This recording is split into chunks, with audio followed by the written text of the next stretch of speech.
ਅੱਬਾ ਜੀ ਸ਼ੀਦੇ ਨੂੰ ਸੱਪ ਲੜ ਗਿਆ ਜੇ। ਹੈ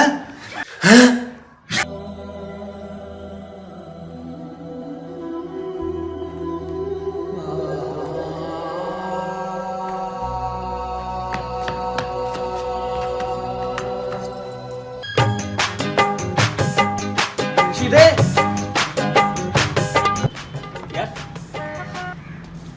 ਲੇਖ ਲੈਨੇ ਤੇ ਪੁੱਤਰੋ ਇਹਨੂੰ ਸੱਪ ਨਹੀਂ ਲੜਿਆ, ਇਹਨੂੰ ਮਾਈਕਲ ਜੈਕਸਨ ਲੜਿਆ। अंकल मेरे वालिद मोहतरम का कुछ पता चलिया थानू? ਪੁੱਤਰ ਕੱਲ ਤੇਰੀ ਤੇ ਮੇਰੀ ਜਦੋਂ ਗੱਲ ਹੋਈ ਸੀ ਕਿ ਮੈਂ ਤੇਰੇ ਅੱਬੇ ਨੂੰ ਲੱਭਾਂਗਾ, ਉਦੋਂ ਮੈਂ ਆਪਣੇ ਬਹੁਤ ਸਾਰੇ ਯਾਰਾਂ ਬੇਲੀਆਂ ਜਾਣਨ ਵਾਲਿਆਂ ਸਾਰਿਆਂ ਨੂੰ ਕਿਹਾ ਕਿ ਮੇਰਾ ਇੱਕ ਬੇਲੀ ਆ ਜਿਹਦਾ ਨਾਮ ਹੈ ਬਿੱਲੂ ਮੋਰੀ। ਉਹ ਪਾਕਿਸਤਾਨ 'ਚ 8 ਸਾਲਾਂ ਤੋਂ ਲਾਪਤਾ ਹੈ। ਫਿਰ ਇਦਾਂ ਹੀ ਇੱਕ ਬੰਦੇ ਤੋਂ ਮੈਨੂੰ ਪਤਾ ਚੱਲਿਆ ਕਿ ਇੱਕ ਪਿੰਡ ਆ ਸਾਡੇ ਤੋਂ ਬਹੁਤ ਦੂਰ ਜਿਹਦੇ ਵਿੱਚ ਇੱਕ ਬਿੱਲੂ ਮੋਰੀ ਨਾਂ ਦਾ ਬੰਦਾ ਰਹਿੰਦਾ ਹੈ। ਹੁਣ ਮੈਨੂੰ ਇਹ ਤਾਂ ਨਹੀਂ ਪਤਾ ਉਹ ਤੇਰਾ ਅੱਬਾ ਹੈ ਜਾਂ ਕੋਈ ਹੋਰ ਹੈ ਜਾਂ ਕੌਣ ਹੈ, ਲੇਕਿਨ ਅਸੀਂ ਜ਼ਰੂਰ ਜਾਵਾਂਗੇ ਵੇਖਣ ਕਿ ਉਹ ਕੌਣ ਹੈ।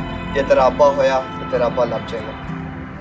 अंकल थानू पता है कि 18 साल बाद मैं पाकिस्तान आया हूँ। जे अपने वालिद तो मिले बगैर चला गया तो अंकल ये गल बहुत माड़ी है।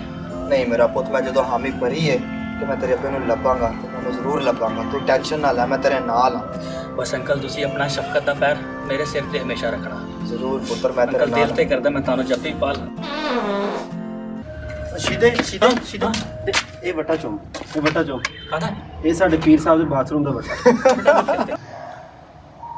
अपने वालिद साहब को ढूंढने जाना है। I need some money. Let me see how much I have.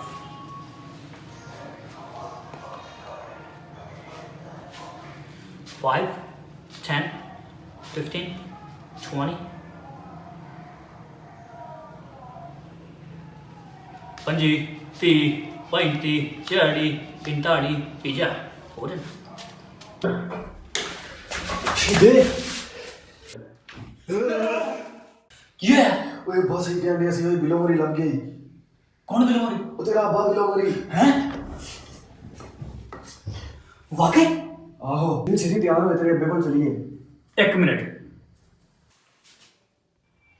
अस्सलाम वालेकुम, this is Sheeda I mean G Bros से मैं हूँ ज़ुनैर। और सबसे पहले तो शुक्रिया अदा करूँगा उन तमाम लोगों का जिन्होंने मेरी वीडियो को बहुत पसंद किया, लाइक किया, कमेंट किया। और प्लीज़ इस मेरी वीडियोस को अपने सारे फ्रेंड्स के साथ, दोस्तों के साथ लाजमी शेयर कीजिए। और मुझे आपकी सपोर्ट की बहुत ज़रूरत है और मेरे चैनल को लाजमी सब्सक्राइब कीजिए। और नेक्स्ट पार्ट में हम आपको इंशाल्लाह दिखाएंगे कि शीदे को उसका बाप कैसे मिलता है। वो अभी प्रोसेस में है और बहुत सारा हम इम्प्रूवमेंट करने की कोशिश कर रहे हैं। इंशाल्लाह आपको नेक्स्ट पार्ट बहुत पसंद आएगा। और जिन लोगों को मेरी वीडियो पसंद नहीं है उनके लिए सिर्फ ये पैगाम है। ਲੱਖ ਲੈਨੇ ਤੇ